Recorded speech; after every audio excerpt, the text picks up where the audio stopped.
Good morning विद्यार्थियों। आज अपना जो चैप्टर नंबर फर्स्ट था उसकी आज तीसरी कक्षा है। दूसरी कक्षा में हमने कुपोषण के बारे में बात की थी। कुपोषण कितने प्रकार के होते हैं। इसमें हमारा एक तो प्रोटीन कुपोषण था, विटामिन कुपोषण था और खनिज कुपोषण था। कौन कौन से रोग होते हैं और क्या उस रोग के लक्षण होते हैं, ये हमने इससे पहले वाली कक्षा में अध्ययन किया था। जिस भैयाओं को कक्षा नहीं देखी है वो पहले उस कक्षा को देखें। इसके बाद में आज अपना जो पार्ट है वो पार्ट नंबर 3, मानव स्वास्थ्य, ह्यूमन हेल्थ। हमारा चैप्टर क्या है? Food and human health. मानव स्वास्थ्य किस प्रकार से अच्छा हो सकता है और किस प्रकार से खराब हो सकता है, तो उसमें सबसे प्रमुख जो आज हम बात करेंगे वो है हमारा जल। तो जल एक महत्वपूर्ण संसाधन है जो कि प्रकृति के द्वारा हमें प्रदत्त है। जल जिसका जो सूत्र है H2O होता है, यानी हाइड्रोजन और ऑक्सीजन के द्वारा ये मिलकर के बनता है। तो जल के बिना जीवन की कल्पना नहीं की जा सकती है। आपने अपने जीवन में महसूस किया होगा, दैनिक जीवन में सुबह से लेकर के शाम तक हम जल का बहुत अधिक कार्य में उपयोग करते हैं। अगर जल को हम अपने से एक दिन दूर कर ले तो शायद उस दिन की हम कल्पना नहीं कर सकते। उड़ते ही हम जल का प्रयोग करना प्रारंभ कर देते हैं। दैनिक क्रियाओं के अंदर है, नहाने धोने में है, कपड़े धोने के अंदर, विभिन्न जो फल फ्रूट सब्जियां आदि खाते हैं उनके अंदर करते हैं। इसके अलावा शरीर से अपशिष्ट पदार्थों को या उत्सर्जन करने के लिए जल की आवश्यकता होती है। शरीर में पाचन के लिए जल की आवश्यकता होती है। तो सभी क्रियाओं के अंदर जल का होना बहुत ही महत्वपूर्ण है।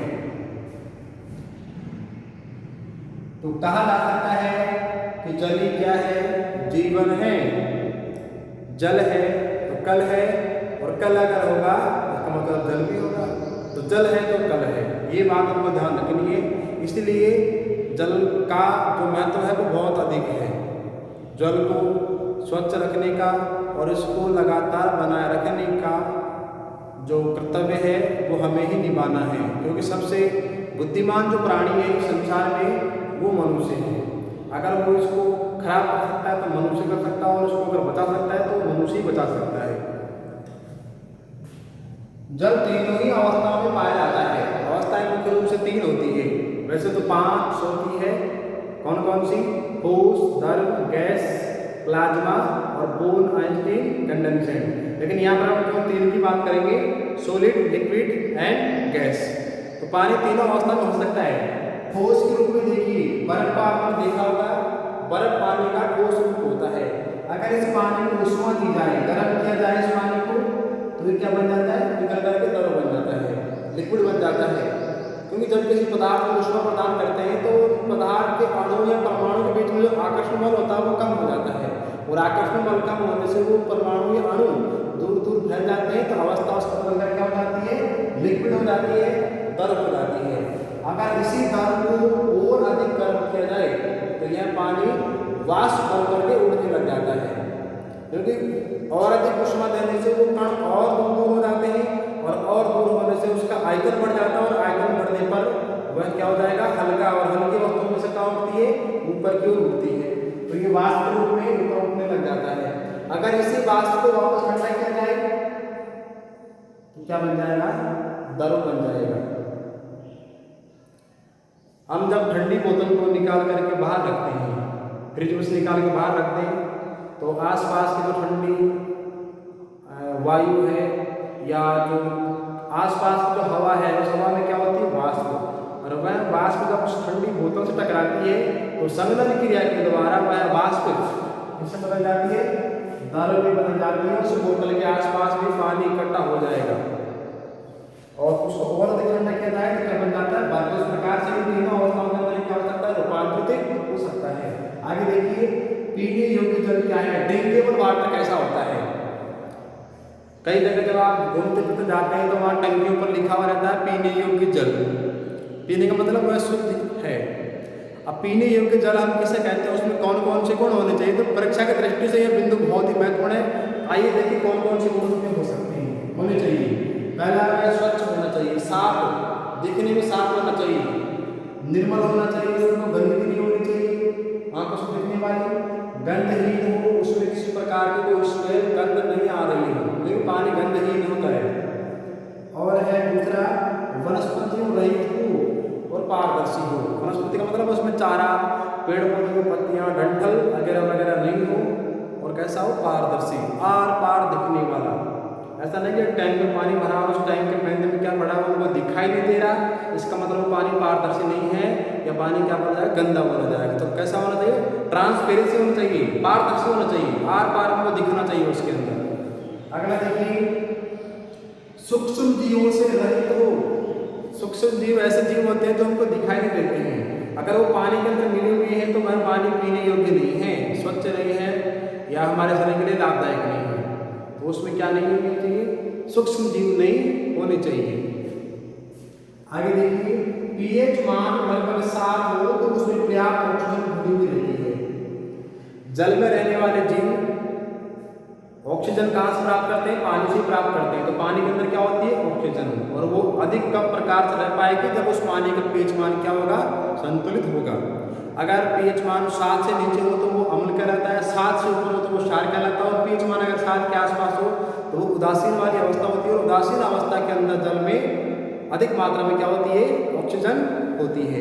पीएच मान बोले तो इसका जो है P4 कुशांश जर्मन भाषा का शब्द है, और H होता है हाइड्रोजन, यानी किसी विज्ञान में उपस्थित हाइड्रोजन की शक्ति की मात्रा को मापने का जो सार्वत्रिक स्केल है, यूनिवर्सल स्केल है, उसको हम पीएच स्केल कहते हैं। इसी स्केल के द्वारा हम अम्ल और क्षार पदार्थों की प्रकृति का पता लगाते हैं। आगे देखिए, जल की क्या भूमिका है हमारे जीवन में? तो सभी पाचन क्रियाएं जल के द्वारा ही संपन्न होती है। श्वसन में हम ऑक्सीजन लेते हैं, और यह ऑक्सीजन हमारे शरीर के अंदर जाकर के ग्लूकोज के साथ में ऑक्सीडेशन करती है, ऑक्सीकरण करती है। तो ग्लूकोज हमारे शरीर में कैसे जा पाएगा? तो वो जल के द्वारा ही जा पाएगा, अर्थात जल के बिना ऑक्सीकरण क्रिया भी संभव नहीं है, पाचन की क्रिया भी संभव नहीं है, उत्सर्जन की क्रिया भी संभव नहीं है। तो इसको बोलते हैं मेटाबॉलिक क्रिया या उपापचय क्रिया। विषैले पदार्थों को शरीर से बाहर निकालना, पानी पीने के बाद में हमारे शरीर में जो रक्त से अपशिष्ट पदार्थों को छानित करके या छान करके फिल्टर करके उसको अलग निकाला जाता है पेशाब के रूप में। तो ये भी जल के द्वारा ही संभव है। जितना अधिक अपन जल का सेवन करेंगे उतना ही अधिक हमारे शरीर से जो पॉइजन वाले पदार्थ हैं वो शरीर से बाहर निकलेंगे। तो अधिक पानी पीना स्वास्थ्य के लिए लाभदायक होता है। आगे देखिए, चुस्ती और ऊर्जा को बनाए रखता है। शरीर में चुस्ती पुस्ती के लिए भी पानी की आवश्यकता होती है, क्योंकि पानी ही हमारे शरीर के विभिन्न भागों तक विभिन्न पोषक तत्वों को रक्त के माध्यम से या ग्लूकोज के माध्यम से विभिन्न क्रियाओं के माध्यम से पहुंचाने का कार्य करता है। आगे देखो, दूषित जल के प्रभाव क्या क्या हो सकते हैं? तो पहला जो बिंदु है वो है विषाणु जन्य, विषाणु यानी वायरस। वायरस एक ऐसा जीव है जो सजीव और निर्जीव की क्या होती है? योजक कड़ी होती है। जैसे अभी इस समय चल रहा है कोरोना वायरस, कोरोना, इसका नाम कोरोना क्यों है? तो किसी भाषा में या इंग्लिश में बात करें तो अपन ताज को क्या बोलते हैं? क्राउन बोलते हैं। क्राउन जो अपन सिर पे लगाते हैं, ताज। तो उस ताज के जैसा ही इस वायरस का आकार है, इसलिए इसको क्या नाम दिया गया? Corona virus. वायरस एक ऐसा जीव है जो ना तो सजीव है ना निर्जीव है। अगर वो बाहर रहता है तो निर्जीव के रूप में रहता है, और वही वायरस अगर किसी सजीव के शरीर में प्रवेश कर जाता है तो वह क्या बन जाता है? सजीव बन जाता है। तो दोनों के बीच की योजक कड़ी के नाम से इसको जानते हैं। उदाहरण के रूप में जैसे पोलियो है और पीलिया है, ये दोनों लोग ऐसे हैं जो जल में अगर वायरस घुला हुआ है तो उसके द्वारा होने वाले पोलियो के अंदर आपके हाथ पैर विकलांग हो जाते हैं। वर्तमान में 10 के मरीज नहीं है, क्योंकि हमारे भारत देश में इस पोलियो वैक्सीन की दवा मिला करके इस रोग का उन्मूलन कर दिया है। इसी प्रकार से पीलिया है, इसके अंदर आरबीसी की जो कोशिकाएं कणिकाएं हैं वो अधिक नष्ट होने लग जाती है, और फिर उसका कटन या नष्ट होकर के शरीर से वो पाचन तंत्र के माध्यम से बाहर निकलने लग जाते हैं, पूरा शरीर गीला पड़ जाता है। आगे देखिए प्रोटोजोअल। प्रोटोजोअल तात्पर्य है तो एक कोष के जीव होते हैं, तो उनके द्वारा होने वाले रोग क्या कहलाते हैं? प्रोटोजोअल का अर्थ इसमें अमीबिक पेचिश नामक रोग उदाहरण को बनाया गया है। अगला है जीवाणुजन्य। बैक्टीरिया, बैक्टीरिया या जीवाणु से होने वाले रोग, जिसमें पहला है हैजा। हैजा है, टाइफाइड है। ये टाइफाइड अपनी आंतों में इन्फेक्शन करता है, इस प्रकार से आंत शोथ है, आंतों के अंदर अपनी छोटी आंत बड़ी आंत है उसके अंदर ये इन्फेक्शन करता है, इस प्रकार से क्या है और भी है, इनके उदाहरण के रूप में कुछ थे। तो जीवाणुजन्य। आगे है कर्मीजन्य। कर्मी बोले तो ये कीड़े होते हैं, इसमें कुछ होते हैं गोल कर्मी, कुछ होते हैं चपटे कर्मी, गोल और चपटे कर्मी के रूप में रहते हैं। तो उदाहरण के रूप में जैसे कि बालाया नाजुल, इसके बारे में आपने नाम सुना होगा। अभी वर्तमान में तो ये रोग है नहीं, लेकिन पहले के समय इसने इस रोग में बहुत अधिक महामारी मचाई थी। अब ये हमारे इस टॉपिक में महत्वपूर्ण है, इसका अध्ययन करेंगे बालाया नाजुल। तो बालाया नाजुल किसके द्वारा होता है? जो इसका कर्मी है, जो कीड़ा है इसका, उसका नाम है ड्रैकोनिकुलस मेंडिलेंसिस। याद कर लेना इसको, क्योंकि परीक्षा में ये कई बार पूछा जा चुका है कि बालाया नाजुल रोग का रोग जनक का नाम लिखिए, किसके द्वारा होता है? तो ड्रैकोनिकुलस, ड्रैकन ऐसे याद रखना, देखो ड्रैकन फिर प्लस ड्रैकोनिकुलस फिर मेडिनेंसिस, ड्रैकोनिकुलस मेडिनेंसिस, इसका रोग जनक है बालाया नाजुल रोग का। फिर है प्रारंभ में अगर बात करें तो राजस्थान में ये बहुत भयानक स्थिति में पहुंच चुका था, यानी बहुत अधिक नुकसान इसने पहुंचाया था। फिर इस रोग के उन्मूलन हेतु इसको रोकने के लिए एक बहुत देशव्यापी कार्यक्रम चलाया गया, और उस कार्यक्रम के द्वारा आज यह है कि सन 2000 के बाद हमारे देश में इसका एक भी रोगी या मरीज सामने नहीं आया है।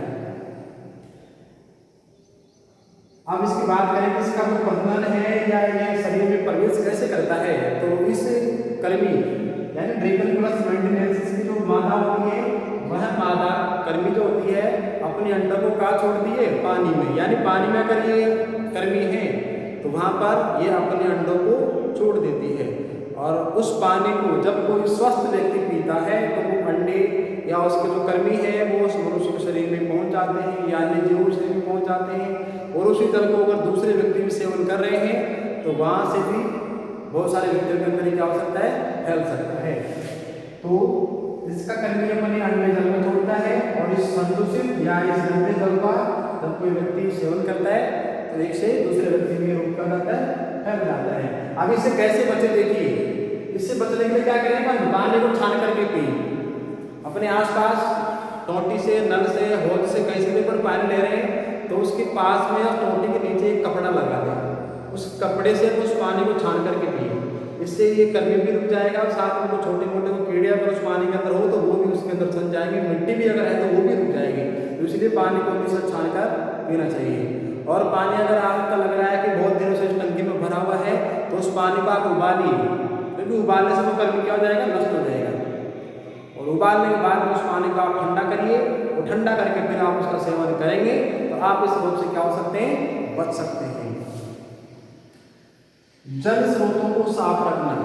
अपने आसपास जो भी जल स्रोत यानी जहाँ से हम जल को प्राप्त करते हैं, अब नदी को तो अपन साफ एक साथ नहीं कर सकते, लेकिन अपने जहाँ जैसे हौज है या कोई बड़ा टैंक है या कोई तालाब या और कुछ भी हो सकता है, और टंकी है तो उसको अपन क्या रखें? साफ रखें। साफ रखने के लिए अपन लाल दवा का प्रयोग कर सकते हैं, और भी कई दवाइयाँ बाजार में आती है, तो उसको डाल करके हम पानी को स्वच्छ कर सकते हैं और रोगाणु को, कर्मियों को मार सकते हैं।